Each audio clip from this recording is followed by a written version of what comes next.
Mga kabayan, nanganganib na matanggalan ng lisensya o prangkisa ang SMNI na pag-aari ni Pastor Apollo Kibuloy. Ito ay sa kabila ng kanilang paglalabas di umano ng fake news kung saan ay inakusahan si House Speaker Martin Romualdez na gumastos ng halos 1.8 bilyong piso sa kanyang travel expenses.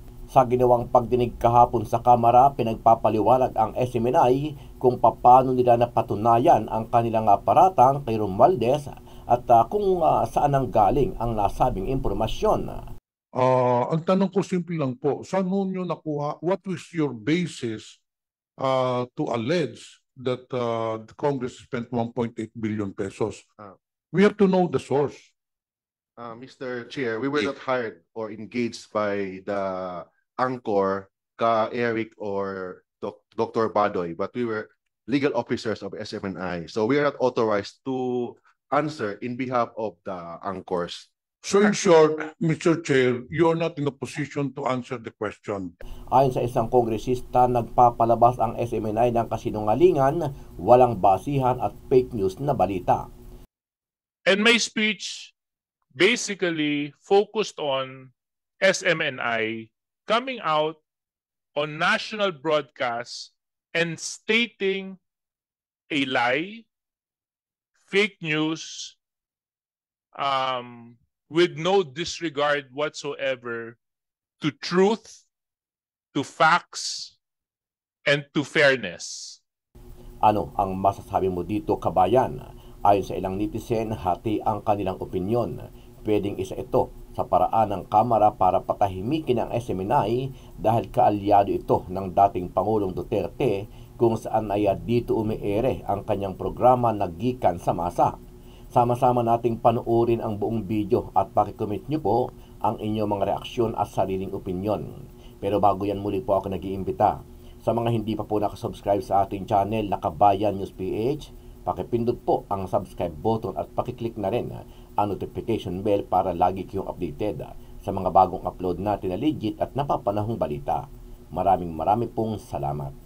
In one of the shows of SMNI, they stated that the House Speaker spent 1.8 billion pesos in traveling.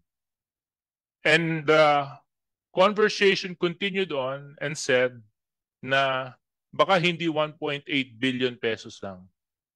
Baka humigit pa doon. Baka umabot pa ng 2 bilyon. At dinagdagan pa nung mga nasa panel, paano nyo gagastusin yun? Baka hindi na siya umuwi sa bahay. At bilang isang miyembro ng mababang kapulungan, I found these statements quite offensive with a lot of concern. Because as member of the vice chair, as member and vice chair of the Committee on Appropriations, alam ko po kung magkano ang pondo ng House. At to a certain extent, kabisado ko rin yung mga pinagagastusan natin. At kaagad-agad, dumulog ako sa Finance Department at tinanong ko kung magkano ang traveling expense ng House at ng Speaker. And I was given that figure. And after I found out the real figure, this was enough reason for me to stand up in plenary and deliver my speech. And my speech basically focused on SMNI coming out on national broadcast and stating a lie, fake news, with no disregard whatsoever to truth, to facts, and to fairness. And after that, after I delivered my speech last Tuesday, sinabi ko po nga sa speech ko na kung hihingi ng paumanhin o magre-retract, sana naman magawa nila para naman ma-repair yung damage that has been done. But sad to say, on the following day, another video was sent to me showing the same panelists stating that what they did was right. There was no wrong to the statement that they issued. Nang ginawa lang daw po nila ay nagtatanong. But any responsible media practitioner, if given an information, would first validate that information before they go out on public. Now, I want to know, Mr. Chair, and I would like to establish, saan po nyo nakuha, I would like to direct my question to SMNI who could answer this. Mas mabuti ho sana, may I know from the COMSEC kung nandito ba yung mga anchor nung show na yun? And let me know what show was that. Mr. Chair, sino pong sasagot? Your allegations of 1.8 billion pesos, kung totoo ba to or is it baseless or unfounded? My first question, ewan ko kung masasagot po ninyo yun to the legal counsels, my first question would be, saan ho nyo nakuha yung source na 1.8 billion pesos? The president will answer. Who will answer? Can I answer, Your Honor? Okay, you're I'm the legal counsel of SMNI, Your Honor. you're in-house Mr. or Chairman. retained? In-house, Your Honor. Okay, please. The SMNI would like to invoke the SOTO law with respect to Republic Act 11458. Mr. Chair, Yes. would the rules of the committee allow a legal counsel to answer for and on behalf of his principal? Our rule says generally that a legal counsel cannot speak. It should be the principal himself who should speak or answer the questions. Mr. Chair. If I may, Mr. Chair, Yes. I'm the legal officer of SMNI, so I'm one of as invited by the committee to talk in behalf of SMNI. Yes. So I'm not just a legal counsel, but a legal officer of SMNI. Yes. That was my question. Because if he was retained or if he's on a retainer basis, then I would not have allowed you to speak. Yes. So So me and Attorney Rolex Soplico are legal officers of SMNI. yes, please proceed. So But Mr. Chair, invoking the SOTO law does not answer my question. That is a totally different matter. Ang tanong ko simple lang po, saan ho nyo nakuha, what was your basis to allege that the Congress spent 1.8 billion pesos? We have to know the source. Mr. Chair, we were not hired or engaged by the anchor, Eric or Dr. Badoy, but we were legal officers of SMNI. So we are not authorized to answer in behalf of the anchors. So in short, Mr. Chair, you are not in a position to answer the question. And second, Mr. Chair, there is a disclaimer of SMNI that any statement made by the anchors are not the official stand of SMNI. Pag-usapan natin to kasi ano ako dito medyo hati ako dito sa issue ng SMNI. Okay?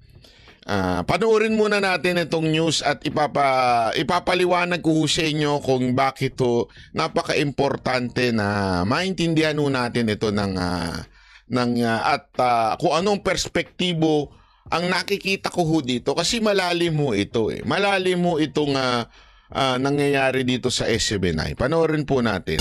Ginisa sa Kamara ang SMNI tungkol sa report nila ng travel expense ni House Speaker Martin Romualdez.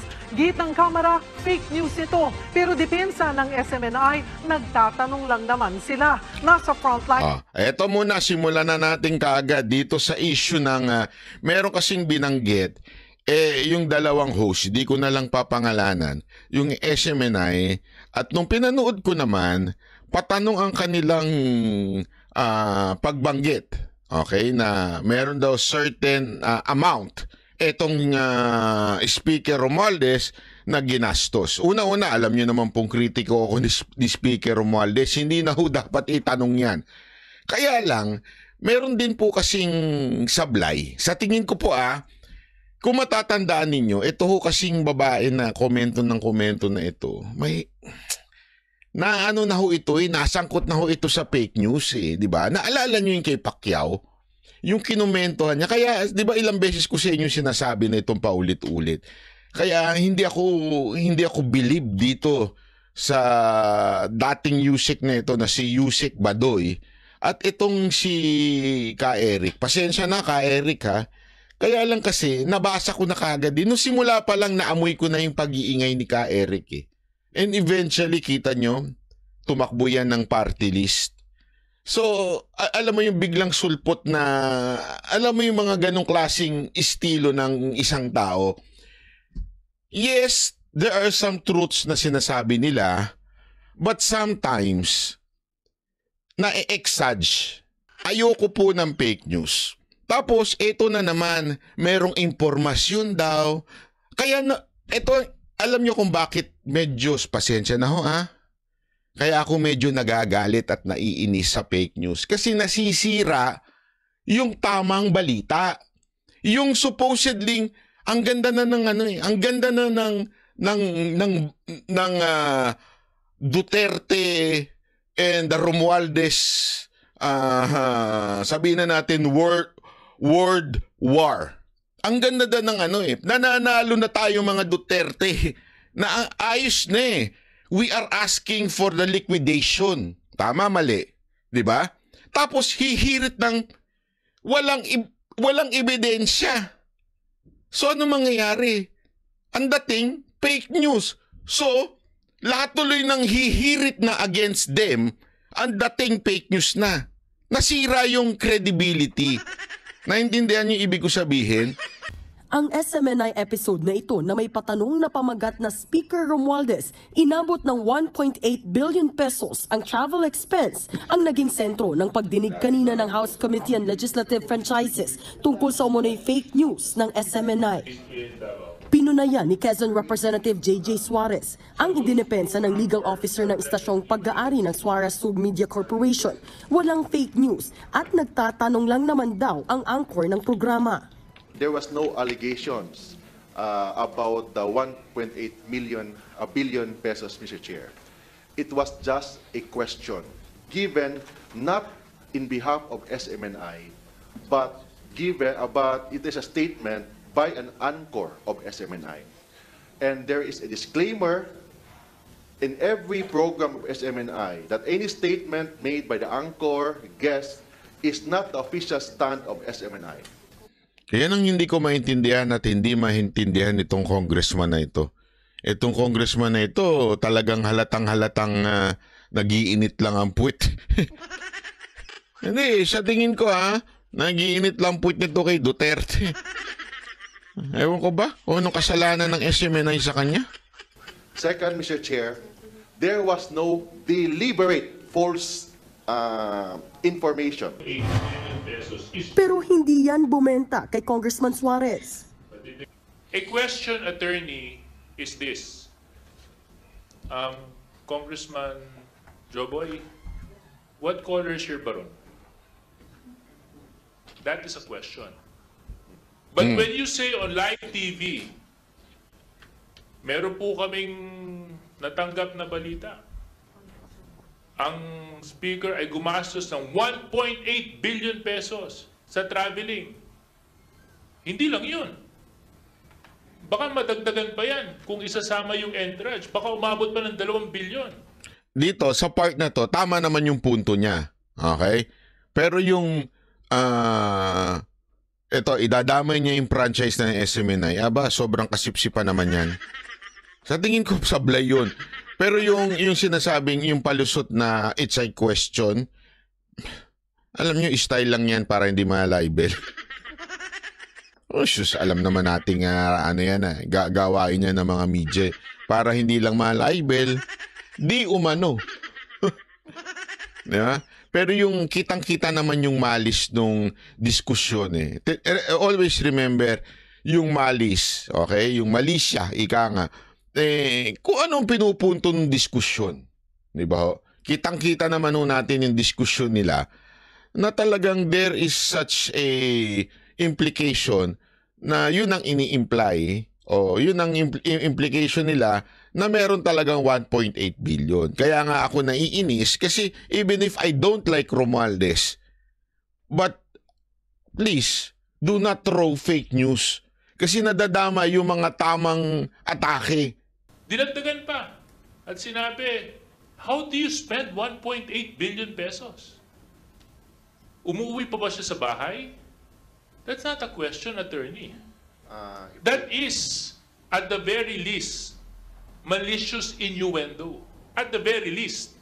But from where I'm standing, that is a direct accusation to the House of Representatives. We cannot dictate on our anchors Ito tama to. Ito, sa tingin ko tama ito.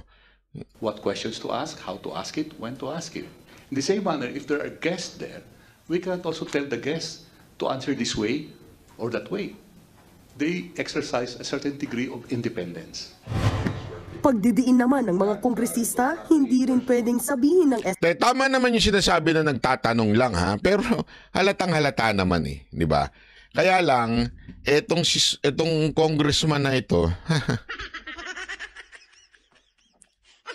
tingnan nyo kung saan sasablay itong congressman na ito ha, tingnan nyo. SMNI na protektado sila sa kanilang disclaimer dahil nasasaad sa Section 4 ng kanilang prangkisa o RA 11422 na hindi dapat hayaan ng franchise holder na magamit ang kanilang mga pasilidad sa pag-eere ng mga indecent language o pagkakalat ng deliberately false information o willful misrepresentation. If you can prove that the 1.8 billion pesos is true, I'll resign. But if I can prove that the 1.8 billion that your program said is false, lagay nyo dito yung prangkisa nyo on the line. Payag ka? Yan. Bully. Makabuli ka naman. Sasabihin na naman ito, Oy, Banat Bay, may bully. Mayabang din tong congressman na to, no? Hindi, sa totoo lang ha, medyo, kasi, eto ha, sa tingin ko, may soblay talaga si Eric doon, yung ka-Eric na yun, tsaka yung si Badoy doon. Sa tingin ko, may sablay talaga sila. Sa ginawa nilang yun, okay?